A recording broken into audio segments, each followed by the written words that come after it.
Welcome back to the channel. This is the epic story of the Battle of Primordia. Let me know what you think of this short story and what you would add. Would you watch this? In the distant galaxy of Tarsis 9, the engineer homeworld of Primordia stands as a testament to their advanced civilization. Towering spires and vast biotechnological cities dot the landscape, a harmonious blend of nature and technology. However, a catastrophic outbreak has turned this utopia into a nightmare. Deep within the ancient biolabs of Primordia, a containment breach releases the dreaded black goo, a substance known for its ability to transform and mutate organic matter. Unbeknownst to the engineers, a batch of dormant xenomorph eggs was stored within the lab. Contact with the black goo causes a rapid and uncontrollable outbreak of xenomorphs.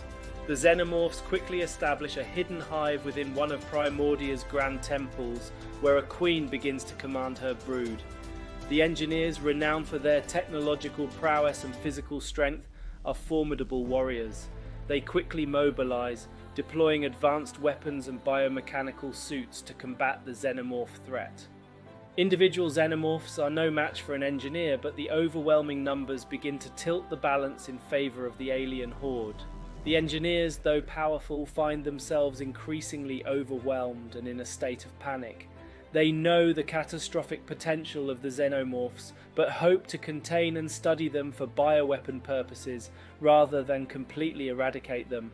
In orbit above Primordia, a Yautja clan ship intercepts distress signals and biosignature readings from the planet.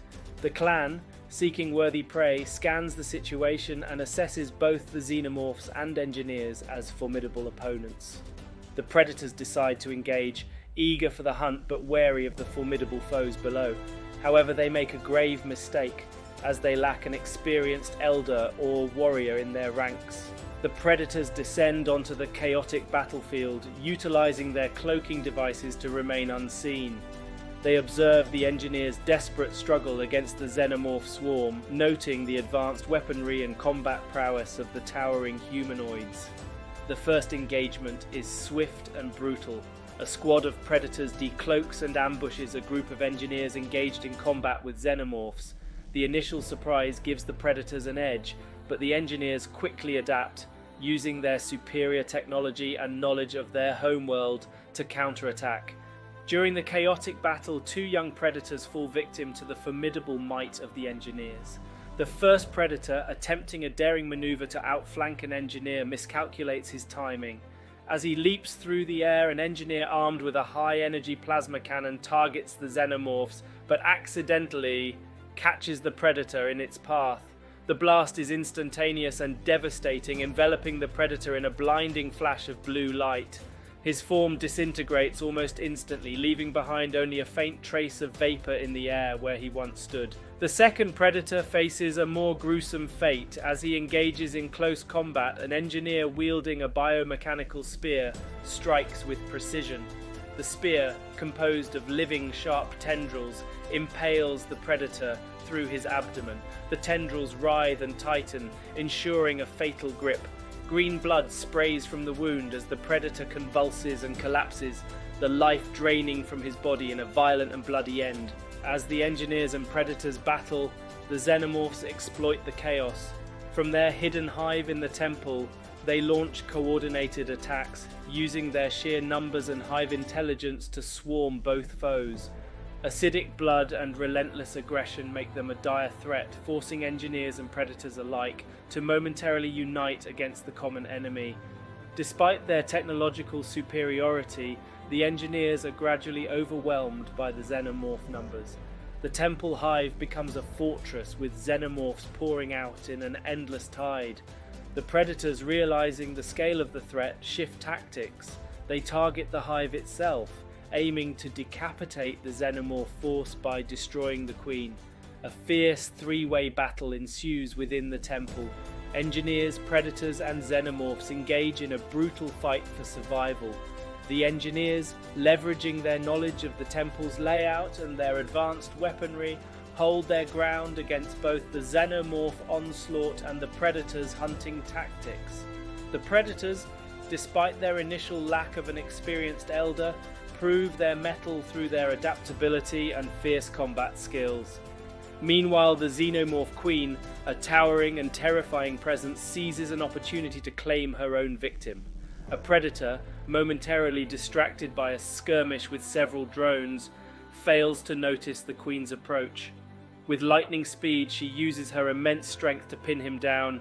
Her deadly inner jaw, a secondary set of razor-sharp teeth, shoots forward, piercing the predator's skull with a sickening crunch. The predator's body goes limp as the Queen lets out a triumphant roar, showcasing her dominance in a brutal display of power. These harrowing deaths leave just one predator standing amidst the chaos, alone, facing insurmountable odds against both the relentless Xenomorphs and the technologically superior engineers. The last predator prepares for what may be his final stand. Deep within the temple, the Xenomorph Queen commands her brood with ruthless efficiency.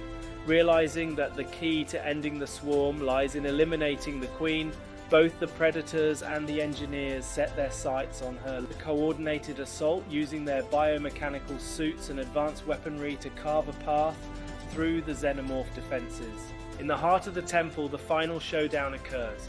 The Queen, protected by her most loyal drones, unleashes her fury on the intruders.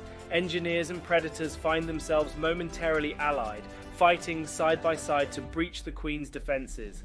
The engineers use their energy weapons to blast through the Xenomorph ranks, while the predators, wrist blades and plasma casters cut down any Xenomorphs that get too close. The Queen proves to be a formidable adversary, her sheer size and strength making her a deadly opponent.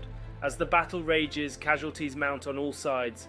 Engineers fall to the Queen's vicious attacks, yet through sheer determination and strategic prowess they manage to weaken her defenses. In a pivotal moment, an engineer manages to land a critical blow with a high-energy weapon, severely injuring the Queen. Seizing the opportunity, a predator leaps forward, using its wrist blades to deliver a final fatal strike. The Queen lets out a piercing shriek before collapsing, and with her death, the hive's cohesion begins to falter. With the Queen dead, the remaining Xenomorphs scatter, their hive-mind connection severed.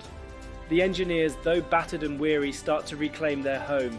They capture the last surviving predator as he tries to escape, planning to study him for further understanding and potential weaponization. However, this act alerts an elder predator, a warrior with scars and a fearsome reputation who has killed engineers before. Known and feared by the engineers, his arrival spells doom for those who have captured his kin. The elder predator's ship arrives on Primordia, just as the engineers begin to clean up the Xenomorph outbreak and secure their bioweapon research. The engineers, aware of the elder predator's deadly prowess, brace themselves for a new confrontation.